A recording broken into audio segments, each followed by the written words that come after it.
आज के वीडियो में हम लोग वृत्तखंड का क्षेत्रफल ज्ञात करना सीखेंगे। आइए देखते हैं हम लोग। जैसे यह एक वृत्त हो गया और आप जानते हैं कि वृत्त के किसी भी अगर दो बिंदु को अगर हम मिलाते हैं तो इस मिलाने वाली रेखाखंड को क्या कहते हैं हम लोग? जीवा कहते हैं। वृत्त के किसी भी दो बिंदुओं को मिलाने वाली रेखाखंड को क्या कहते हैं? जीवा कहते हैं। और वृत्त का यानी इस वक्र रेखा का कोई टुकड़ा, जैसे मान लीजिए कि मैं इसको दो जगह से काट करके इसका टुकड़ा निकाल लेता हूँ, तो इस टुकड़ा को हम क्या कहते हैं? चाप कहते हैं। आप सब जानते हैं। तो जब हम किसी वृत्त का टुकड़ा करते हैं, खंड करते हैं और उसके जीवा की सहायता से दो पार्ट में उसको बांट देते हैं, तो वृत्त को उसकी जीवा की सहायता से दो हिस्सों में बांट देते हैं। एक यह बड़ा हिस्सा हो गया और एक छोटा हिस्सा हो गया।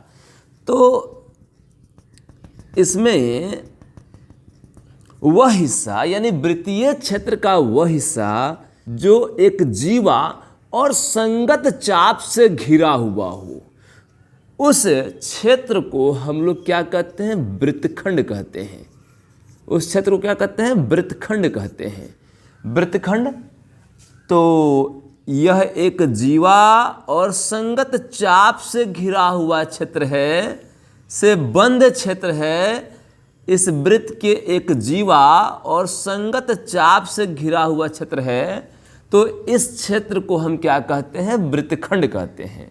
तो क्या यह क्षेत्र क्या कहलाएगा? एक ढंग से देखें तो यहाँ दीर्घ चाप और फिर संगत जीवा से घिरा हुआ क्षेत्र है, तो यह भी तो वृत्तखंड है। तो इसे भी हम लोग क्या बोलेंगे? वृत्तखंड बोलेंगे। इसे भी वृत्तखंड बोलेंगे। लेकिन यह छोटा है इसलिए इसे हम लघु वृत्तखंड बोलेंगे, और यह बड़ा है इसलिए इसे हम दीर्घ वृत्तखंड बोलेंगे। तो यह हो गया दीर्घ वृत्तखंड, यह हो गया लघु वृत्तखंड। अब लघु वृत्तखंड को अंग्रेजी में हम लोग minor segment of a circle बोलते हैं। Minor segment of a circle. और दीर्घ वृत्तखंड को major segment of a circle बोलते हैं।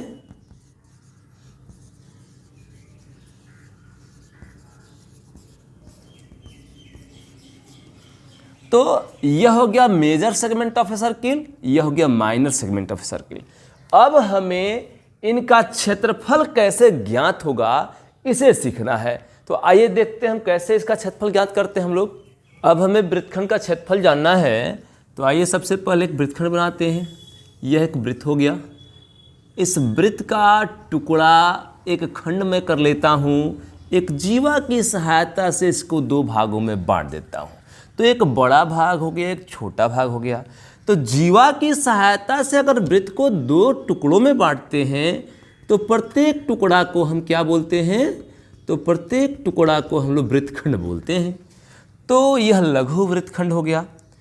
अब इस जीवा का नाम मैं ए बी रख देता हूँ और इस चाप ए बी पर एक बिंदु पी को मान लेता हूँ, और इस जीवा ए बी के अंत बिंदुओं को मैं इसके केंद्र को ओ मान लेता हूँ और ओ से मिला देता हूँ। तो और ओ से मिला दिया तो ओ ए और ओ बी वृत्त की त्रिज्याएं हो गई। अब एक ढंग से देखा जाए तो ओ ए पी बी क्या हो गया? एक त्रिज्य खंड हो गया, और ए पी बी एक वृत्तखंड हो गया।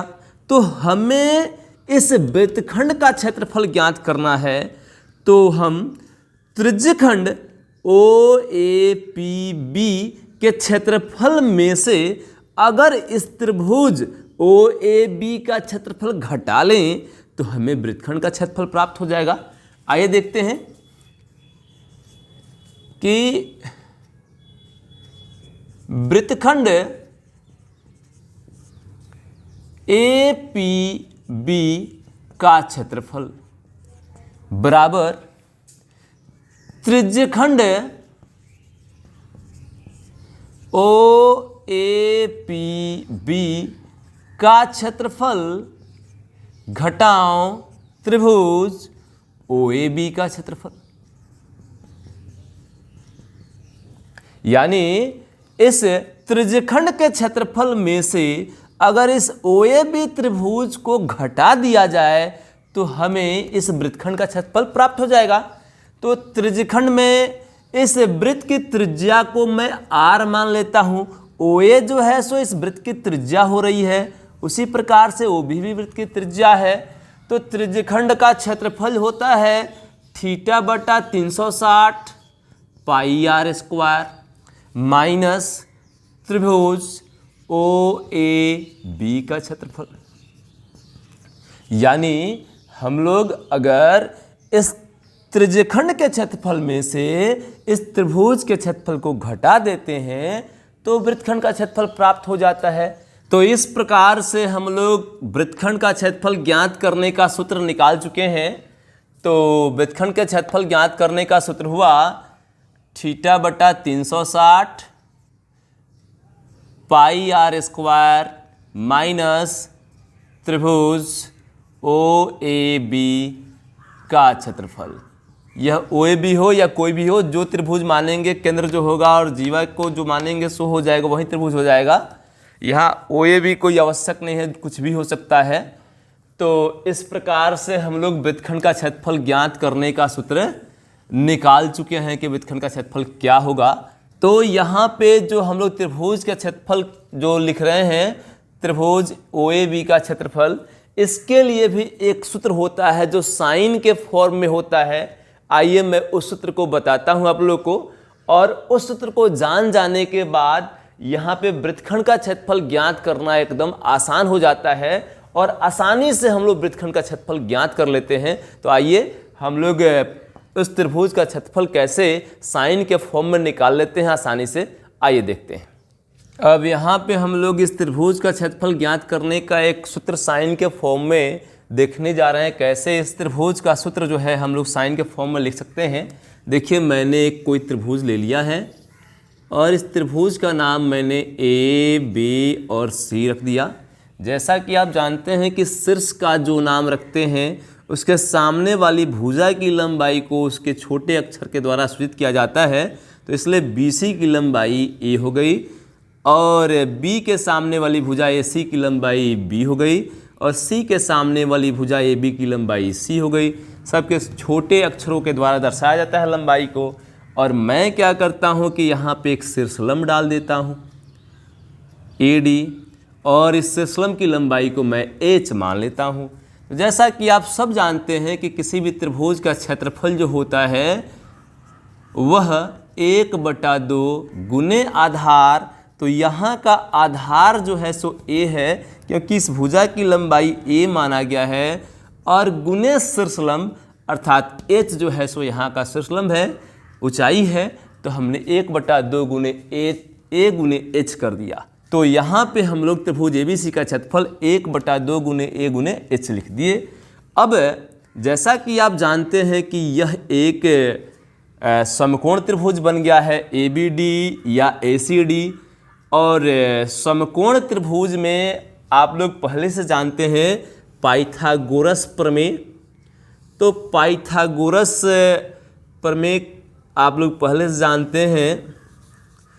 इसमें यह कोण समकोण है। समकोण की सम्मुख भुजा को हम लोग कर्ण कहते हैं और जिस कोण के सापेक्ष, जैसे मान लीजिए कि यहाँ का कोण C है, इसे मैं थीटा मान लेता हूँ। इस कोण के सापेक्ष हम इस त्रिभुज की भुजाओं और कोणों के बीच के संबंध का अध्ययन करना चाहते हैं। तो इस कोण के सामने वाली भुजा को हम लंब कहते हैं और जो शेष भुजा बच गई उसे आधार कहा जाता है।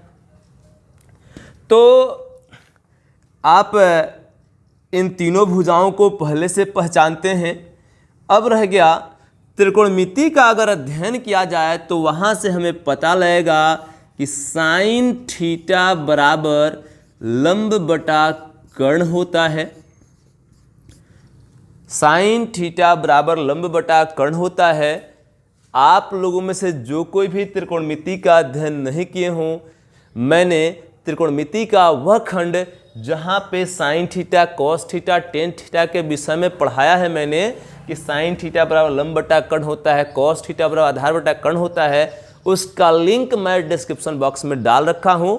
आप लोग वहाँ से डिस्क्रिप्शन बॉक्स में जा करके उस लिंक को खोल करके और इसका अध्ययन कर सकते हैं कि साइन थीटा बराबर लंब बटा कर्ण होता है। इसके बारे में आप लोग जान सकते हैं। अब आइए, तो साइन थीटा बराबर लंब बटा कर्ण होता है। उसी प्रकार मैं यहाँ पे क्या करता हूँ, इस कोण बी को थीटा मान लेता हूँ। तो साइन थीटा का मान अगर मैं त्रिभुज ए बी डी में निकाल रहा हूँ, ए बी डी एक समकोण त्रिभुज हो गया है, तो त्रिभुज ए बी डी में साइन थीटा का अगर मैं मान निकालना चाहता हूँ तो साइन थीटा बराबर लंब बटा कर्ण होता है। तो इस कोण थीटा के लिए लंब जो है इसके सामने वाली भुजा होगी, अर्थात AD इसका लंब होगा। तो AD की लंबाई को h माना गया है, तो h हो गया, और बटा कर्ण, तो समकोण की सम्मुख भुजा को कर्ण कहते हैं, इसलिए इसका कर्ण कौन हो गया, तो C हो गया। तो h बटा C हो गया। तो मैं अगर यहाँ से h निकालना चाहूँ तो h बराबर क्या हो जाएगा, C यहाँ भाग में इधर आएगा तो गुना में हो जाएगा, यानी C साइन थीटा लिख सकते हैं। तो h का मान क्या प्राप्त हुआ हमें, C साइन थीटा। तो इस प्रकार से एरिया ऑफ ट्रायंगल ABC बराबर क्या हो जाएगा, 1/2 गुने A गुने C साइन थीटा। इसे हम लोग लिख सकते हैं 1/2 AC साइन थीटा। तो देखिए, इस त्रिभुज का क्षेत्रफल हम ज्ञात करना चाह रहे थे ABC का, तो इस कोण के सापेक्ष जिस कोण का साइन लेंगे, जिस कोण के साइन के लिए हम त्रिभुज का क्षेत्रफल निकालना चाहेंगे, उस कोण के अगल बगल की भुजाओं के गुणनफल को 1/2 से गुना करके और साइन थीटा से गुना कर देंगे तो उस त्रिभुज का क्षेत्रफल निकल जाएगा। आइए, जैसे मैंने यहाँ इस कोण को थीटा माना था, अब इस कोण को मैं क्या करता हूँ, बीटा मान लेता हूँ। अब इस कोण के सापेक्ष मैं इस त्रिभुज का क्षेत्रफल ज्ञात करने का प्रयास करता हूँ। तो देखिएगा, यहाँ पे मैं साइन बीटा का मान अगर लिखूंगा तो साइन बीटा बराबर क्या हो जाएगा, लंब बटा कर्ण। तो इस कोण के, यह कोण बीटा है, तो इस कोण के सामने वाली भुजा को लंब बोलेंगे। तो लंब कौन है, लंब h है, और कर्ण क्या होता है, तो समकोण की सम्मुख भुजा। तो समकोण की सम्मुख भुजा कौन है, तो B है। तो मैं यहाँ नीचे B लिख देता हूँ। तो साइन बीटा बराबर h/b हो गया। तो मैं अगर h का मान निकालना चाहूँ तो B को इधर भेजना पड़ेगा, तो B आके इधर गुना हो जाएगा, यानी B साइन बीटा। h का मान B साइन बीटा हो गया। अब फिर से अब h का मान मैं यहाँ रखता हूँ। तो देखिएगा, एरिया ऑफ ट्रायंगल ABC बराबर 1/2 गुने A, 1/2 गुने A, और h का मान क्या निकल के आया है, तो B साइन बीटा। अब गुना कर लेंगे तो 1/2 AB sign beta, 1/2 AB sign beta. इस प्रकार से ट्रायंगल ABC का क्षेत्रफल जो है दूसरे कोण के आधार पे भी निकाल चुके हैं हम लोग। तो देखिएगा, जैसे अगर थीटा कोण के आधार पर हम लोग इस त्रिभुज का क्षेत्रफल ज्ञात किए हैं, तो इसका क्षेत्रफल क्या आया है, तो इस कोण के अगल बगल की भुजाओं का गुणनफल गुने 1/2 और गुने साइन थीटा, गुने साइन, यह थीटा कोण है।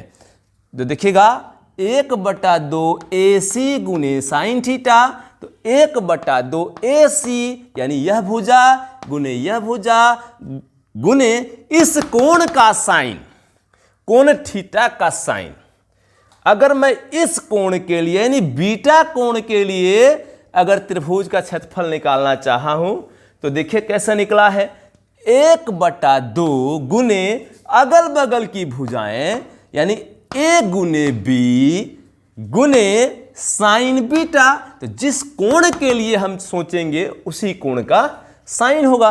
अगर मैं इस कोण के लिए सोचता, मैं यहां पर इस कोण के लिए सोचता, इस कोण को मैं अल्फा मान लेता और त्रिभुज ABC का क्षेत्रफल ज्ञात करने का प्रयास करता, तो यहां पे त्रिभुज ABC का क्षेत्रफल जो है यानी एरिया ऑफ ट्रायंगल ABC बराबर 1/2 गुने अगल बगल की भुजाएं यानी B गुने C गुने अल्फा का साइन यानी साइन अल्फा।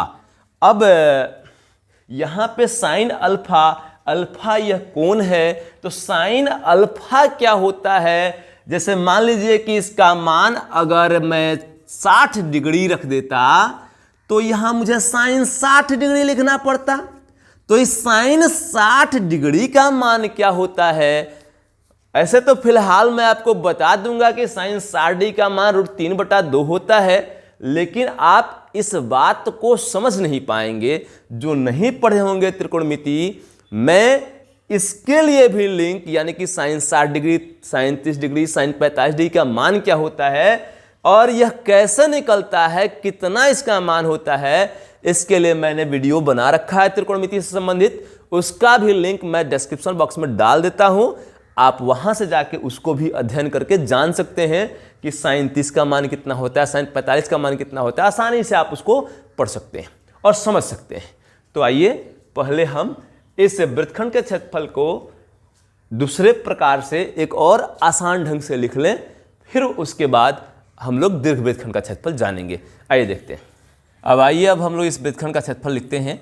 जैसे मान लेते हैं यहाँ का कोण थीटा है, तो इस कोण थीटा के लिए इस वृत्तखंड का क्षेत्रफल क्या होगा, तो हम लिख सकते हैं वृत्तखंड का क्षेत्रफल बराबर θ/360 πr² माइनस, अब इस त्रिभुज का क्षेत्रफल हमें ज्ञात करना है। तो देखिएगा इस त्रिभुज के दोनों अगल बगल की भुजाएं जो है सो वृत्त की त्रिज्याएं हैं यानी r हैं और बीच का कोण जो है सो थीटा है। तो इस त्रिभुज का क्षेत्रफल क्या लिख सकते हैं हम लोग, 1/2 गुने अगल बगल की भुजाएं यानी r गुने r गुने साइन थीटा। तो साइन थीटा लिख सकते हैं यानी 1/2 r² साइन थीटा हम लोग लिख सकते हैं यहाँ। तो इसी चीज़ को अब हम यहाँ लिख देंगे 1/2 r² साइन थीटा। तो इस प्रकार से आसानी से आप लोग किसी भी वृत्तखंड का क्षेत्रफल ज्ञात कर सकते हैं।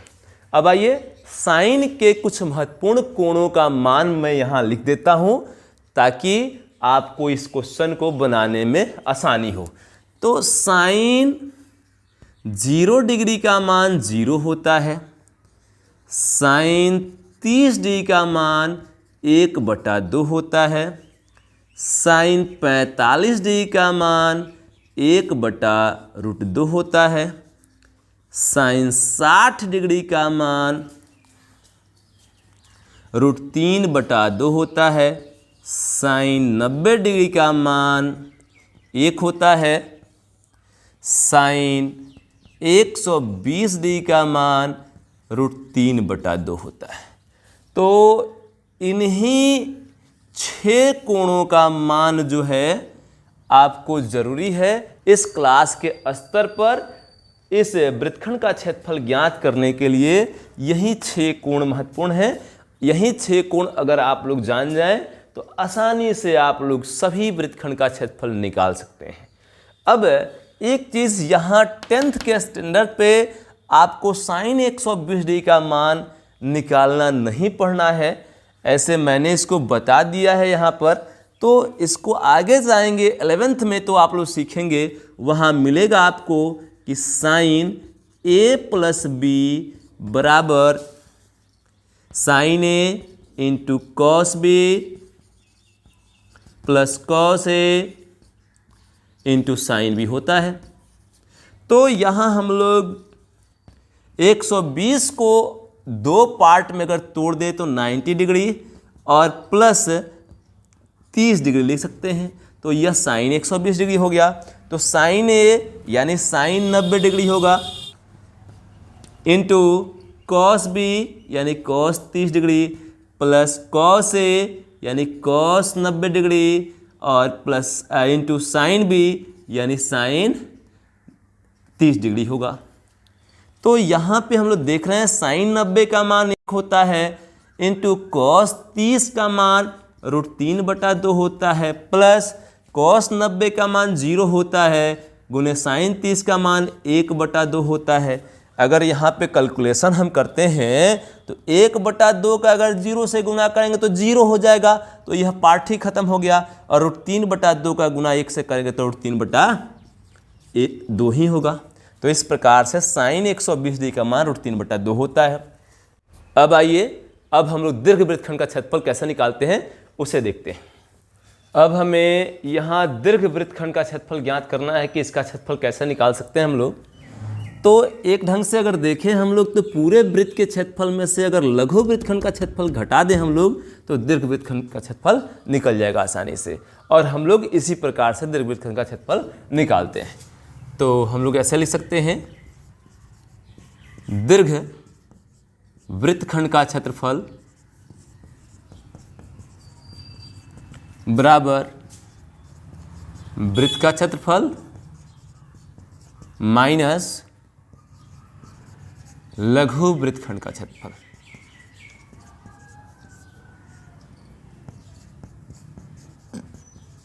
यानी वृत्त के क्षेत्रफल में से लघु वृत्तखंड के क्षेत्रफल को घटा देंगे तो हमें दीर्घ वृत्तखंड का क्षेत्रफल निकल जाएगा। यानी πr² minus θ/360 πr² minus 1/2 r² sine theta. यानी लघु वृत्तखंड के क्षेत्रफल को अगर हम वृत्त के क्षेत्रफल में से घटा देते हैं तो दीर्घ वृत्तखंड का क्षेत्रफल प्राप्त हो जाता है। तो इस प्रकार से हम लोग आज के वीडियो में वृत्तखंड का क्षेत्रफल ज्ञात करना सीखे। पूरा वीडियो देखने के लिए आप लोग का बहुत बहुत धन्यवाद।